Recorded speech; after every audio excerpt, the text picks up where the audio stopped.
Thanks a lot, Alan. It's really a pleasure to be here. And I hope you're all revived from that break and very attentive. That was the line at the water fountain was not that long, so I hope you all got that. And I've already told John, but for the rest of you, I have first dibs on his movie rights, so that's going to be.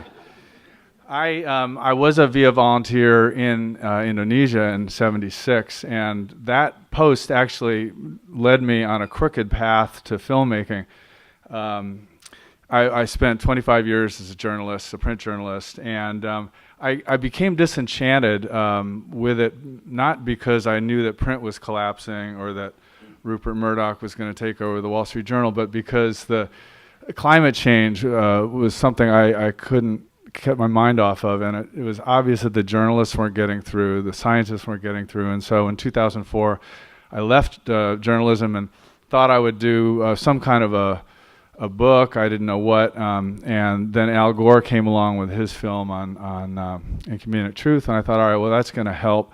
And just at that moment, I got a phone call from a dear friend of mine who's the Alyssa Kenny Geyer's husband, Neil, and he runs Mercy Corps, a humanitarian group based in Portland, and said, this is a wild idea, but as you know, the tsunami has just struck, Banda Aceh, and there's 1,500 journalists descending there, and we desperately need a media liaison, so would you come? And so about 10 days after the tsunami hit, I found myself in Banda Aceh, not having spoken much Indonesian for many years, and just obviously overwhelmed by what I saw.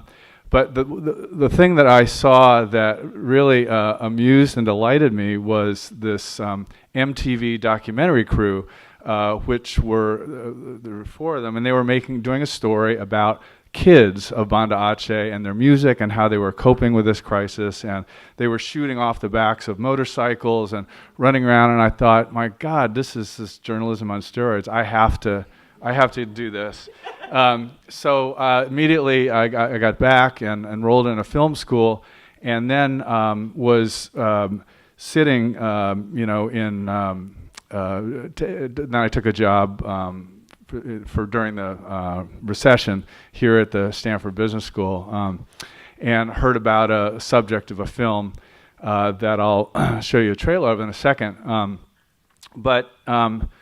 So for me, it was it's been as I said, kind of a crooked path to filmmaking, but I'm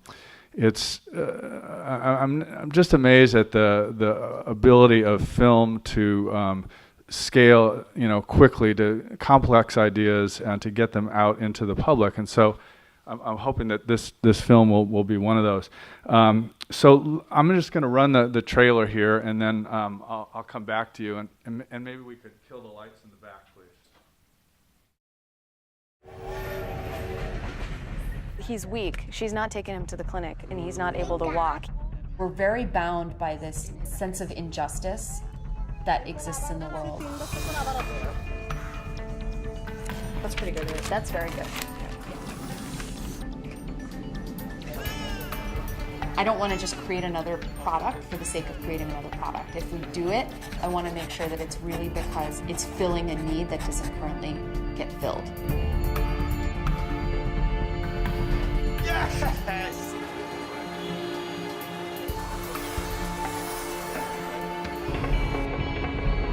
Oh my God.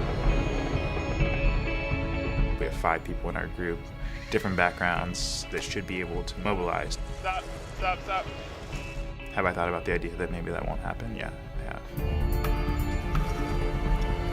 Their whole life, they've been successful. So one of the questions we ask is, describe a situation in which you took a leap of faith. Because that's really what we're asking people to do. I think it's really hard being here because there's no difference between the way that I look and the way these moms look. They're basically the same. It's kind of totally random that I'm a Stanford student in California with every opportunity to treat my child, and she doesn't. What? Why'd you cut off the lead so that we There were obviously tons of mistakes, little things I wish I had done differently. But regrets? No. I mean, this was totally worth it.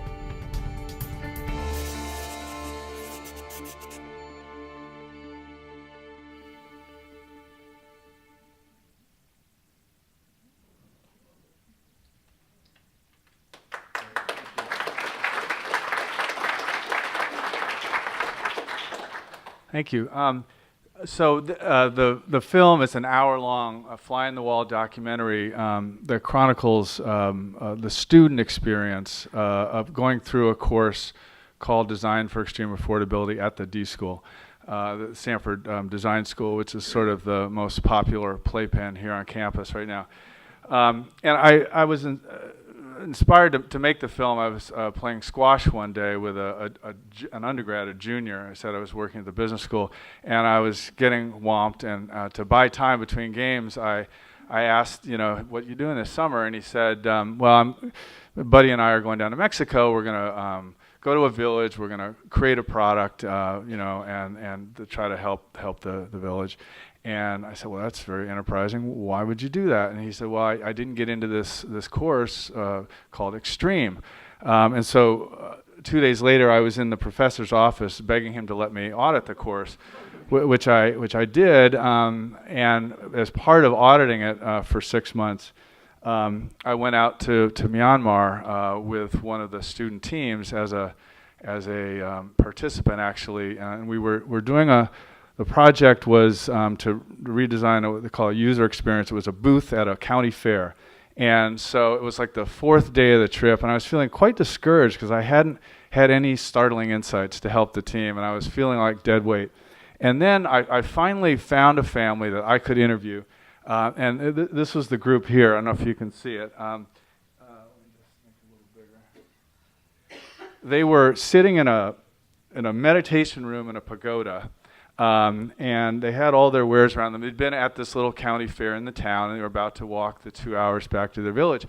And so I sat down with an interpreter and started, journalist that I was, firing questions at them and madly scribbling on my notebook. And at one point, after about 15 minutes, I looked up, and if I can get this to play. I looked up and I looked around me, and instead of the 6 people that I thought were in the room, there were like 35, and these other people had come in and quietly sat down, totally unbeknownst to me, and they were all watching kind of agape at this little spectacle. And I, at that moment, just put my notebook down, and I leaned back against the wall. And I was filled with what I'll just kind of call ecstasy, because I was, for the first time, in 25 years as a kind of a cynical journalist, I really understood the difference between gathering facts and observing with an open heart. So I walked on air, really, for the next few days. And it just, Brad was talking about his epiphany in Myanmar. Well, this was definitely one for me. And I wanted to capture these moments of self-discovery that if it was happening to me, I figured it was happening to these extreme students, and sure enough it was. So this course is very much like VIA, the effect that it has on the participants. It's a life-changing kind of sets their course. It's been going on for 10 years now, and they've had a very big impact. So as a result, social entrepreneurs are kind of my heroes. I'm hoping that this film will inspire the next generation of creative problem solvers, much in the way when I was in college, I watched All the President's Men and decided that I wanted to become an investigative journalist. So in addition to the film, we've also created a workshop, because while it's fabulous to be on PBS, nobody that I really want to reach watches PBS. Which are 12 to 22-year-olds. So we've developed this workshop, and we're going to roll it out to middle schools and high schools around the country, and basically teaching this creative process called design thinking, which I believe is sort of the crown jewel of the 21st century education. And I've gone, I've completely changed from the kind of the cynic, critic, to an advocate for really the first time in my life. So it's very exciting, and I hope that in some small way this film and our workshops might be able to help VIA expand its mission of teaching social innovators and entrepreneurs. So thank you very much.